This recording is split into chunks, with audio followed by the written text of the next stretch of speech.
Mirpur ২ number stadium পাশে দেখুন এখানে ফুলের গাছ, ফুলের টব, তারপরে মাটির জিনিসপত্র, অনেক জিনিস পাওয়া যায়।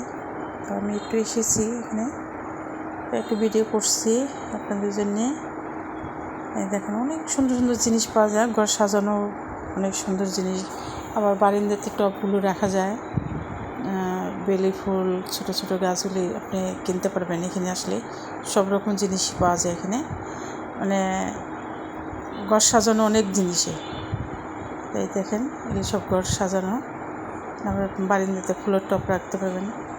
মাটির অনেক সুন্দর সুন্দর জিনিস, টব, প্লেট, বাটি, অনেক সুন্দর কাপ, পিরিচ আছে মাটির। আসলে মাটির জিনিসগুলো ভালো লাগে আমার কাছে। এই দেখেন অনেকে আসে কেনাকাটি করার জন্য। তা আমরা এসেছি, এই যে সব মাটির জিনিস। আপনারা যারা কিনতে চান, পছন্দ করেন মাটির জিনিস, টব, ফুলের টবগুলো, তারা চলে আসবেন এখানে মিরপুর ২ নম্বরে স্টেডিয়ামের পাশেই। এগুলি প্রতিদিনই বিক্রি হয়।